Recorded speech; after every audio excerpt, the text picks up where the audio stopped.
Hello you guys, welcome back to my channel and happy freaking new year. I cannot believe that it is 2023 already. 3 years ago, everything with coronavirus was starting. My life was insanely different. Like, so different, and I'm gonna discuss a little bit of that with you guys today, as well as just general life goals I have for the year and also reading goals. So let's dive in. Before we even start though, be sure to subscribe, like, comment, do all that stuff. You know what to do. So going into this year, I don't have too many goals because I want to be realistic and open this year. I think that it's important for me to choose a word for the year as well. So I'm going to share my word of the year with you guys right now, and then also discuss my life goals for the year first and then reading goals. So my word for 2023 is security. I don't want to get too into it, but I just really want to feel secure in myself, with the way I feel mentally, the way I look, financially, in my relationship. I do have a lot of these things already, but I just want to keep growing that. So security is my word for the year, and I am looking forward. I'm also pretty terrified to look back on the year and see where I'm at, but we shall see. And security is what I am hoping to have overall in 2023. So I have 3 main goals for 2023, and I'm going to start off with the easiest one and move into the more deeper ones. So first being, I want to at least stretch every single day and try and come up with a consistent workout plan, because since moving to New Brunswick, I haven't really worked out that much. I have gone through phases of doing yoga, but I haven't worked out a lot because there's been so much going on. I've given myself grace on that, but I would really love to start focusing in on my well-being and my body again in the new year. So I don't need to go really hard at the gym or anything like I used to. While I do love that, I just want to feel good and do things that make my body feel good. So that is a goal for me. At least stretch every day, but definitely try and get a few workouts in as well, even if they're just like work from homes or going on a long walk, things like that. So that is my first goal of the year.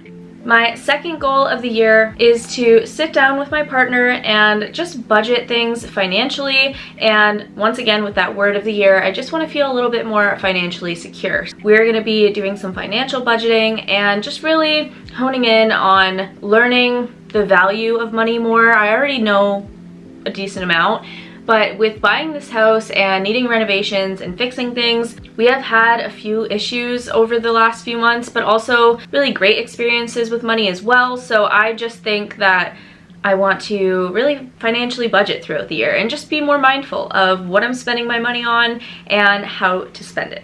And probably the biggest goal I have for this year is to not be as in control all the time. And I also want to ask for help more. They kind of coincide because I'm so in control of things in my head, I don't ask other people for help, and in turn, asking people for help really does make me feel like a burden. I know how common this is, especially with people who struggle with anxiety, but I'm the same way, and so I really want to just get out of my head a little bit, feel the balance of it's okay to not always be in control, and to ask for help, because I know so many people in my life want to help me and I never let them, and I think that it would just help my mind as well if I allow some of my weight to be on other people, if they're willing to do that for me. So honestly, yeah, just getting rid of that feeling of being a burden is really important to me, because I know that it's not the case deep down, but in the moment I always think that I'm burdening people. So that is a huge goal that I probably won't achieve by the end of the year,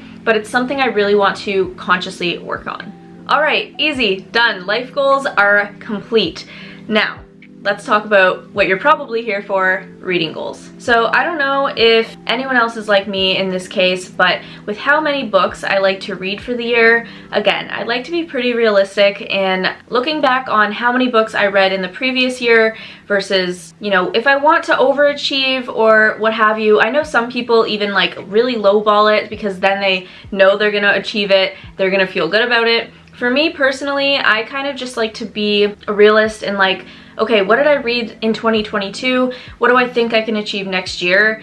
And it's usually really close to that new number. So for example, in 2021, I read 25 books during the whole year, which that was the best year of, you know, reading for me at the time. And then I decided for 2022, I wanted my goal to be 30 books. And I thought, you know, that's pretty reasonable. So I ended up actually reading 56 books this year. So I definitely exceeded the 30.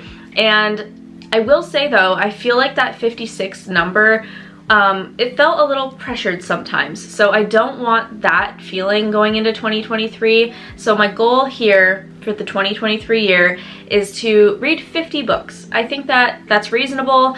You know, there is a little bit of pressure there to read 4 or 5 books a month, but ultimately I know I can achieve it, and I probably will achieve it.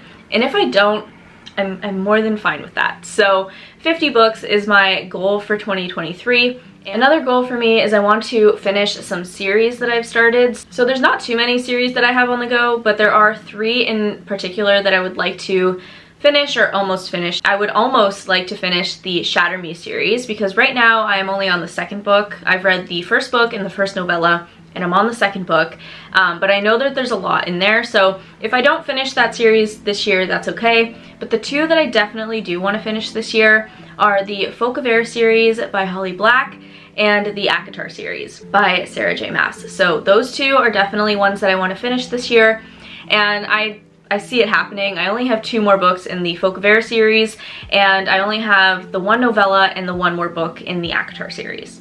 Another goal that I have, which I didn't achieve this year and I was hoping to, is to reread some favorite books of mine. So I really want to reread the one by John Marrs. I loved this book in 2021. It was my top pick for that year. And then I also want to read my all-time favorite movie book again because I read it in high school and I don't think I've read it since, but I have watched the movie for it a million times. So I really want to read The Atonement again by Ian McEwan. I really, really love that book and the movie. So those are the 2 books that I want to reread in 2023. Something that I really, really liked doing during 2022 was creating a very loose TBR each month.